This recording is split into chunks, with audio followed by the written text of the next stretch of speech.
The crisp night air hung over Jerusalem, carrying with it whispers of change.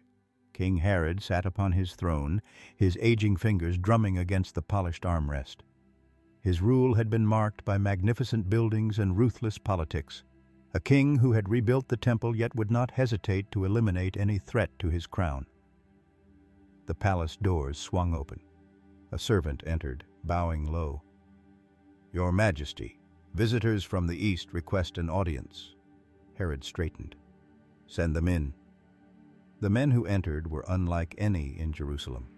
Their exotic robes were woven with threads of gold and silver, and they carried themselves with the quiet confidence of scholars. These were Magi, wise men, astronomers and interpreters of dreams from lands far beyond Judea's borders. "We have traveled a great distance," said the eldest of them, his beard reaching almost to his waist. "We have observed a new star in the eastern sky, one foretold in ancient writings.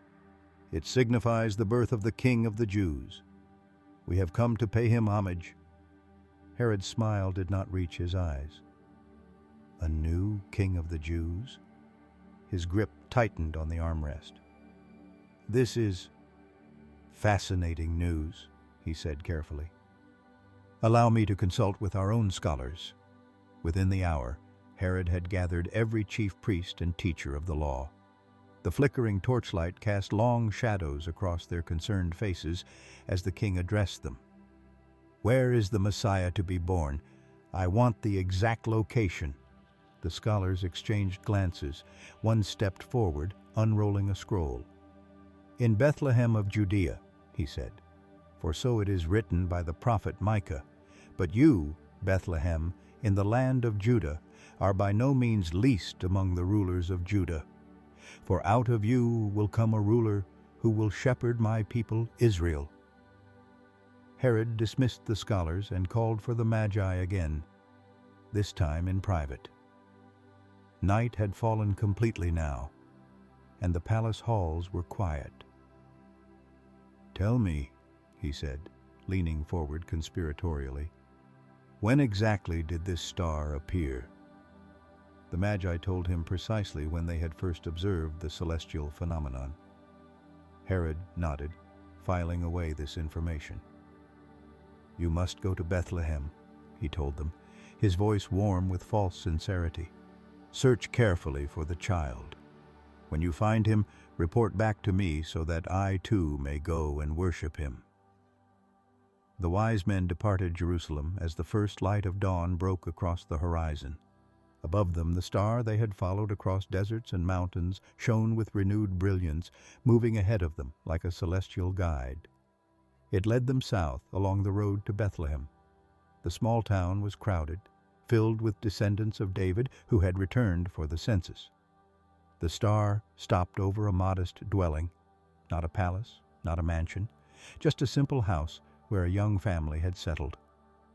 Inside, they found a young woman named Mary with her husband Joseph.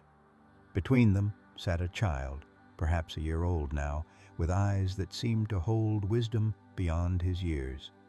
The Magi fell to their knees, overcome by the presence they had sought for so long.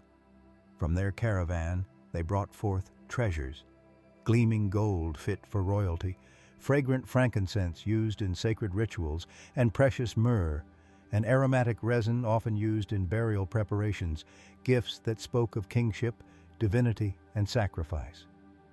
That night, as they slept in Bethlehem, all three Magi shared the same dream, a divine warning. In it, they saw Herod's true intentions like a dark shadow spreading across the land. The message was clear: they must not return to Jerusalem.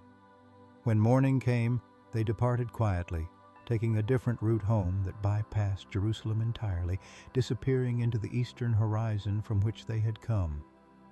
Joseph also dreamed that night. An angel stood before him, radiant and urgent.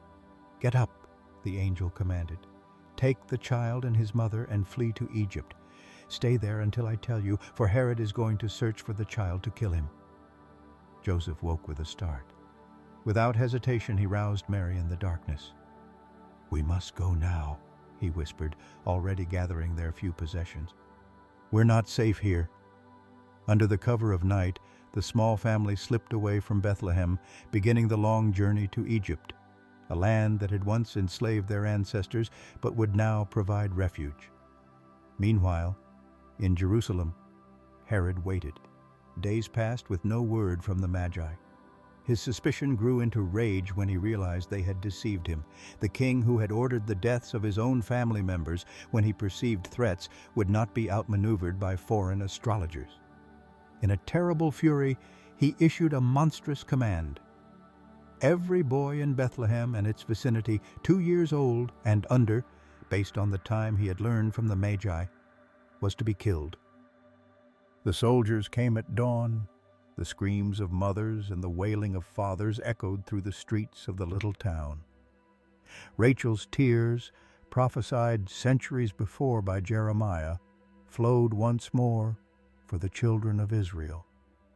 But the child Herod sought was already far away, cradled in his mother's arms as Joseph led them toward the border of Egypt. Years passed. Herod the Great, builder of monuments and slayer of innocents, died a painful death. In Egypt, Joseph dreamed again. The same angel appeared to him. "Get up," came the familiar command. "Take the child and his mother and go to the land of Israel, for those who were trying to take the child's life are dead." Joseph obeyed. But when they reached the borders of Judea, he heard troubling news. Archelaus, Herod's son, was reigning in his father's place, a ruler perhaps more volatile than his father. Another dream confirmed Joseph's fears, directing the family north instead. They traveled to Galilee, settling in the small town of Nazareth, where the child Jesus would grow in wisdom and stature, preparing for the day when the world would come to know the name of the King whom the stars had announced.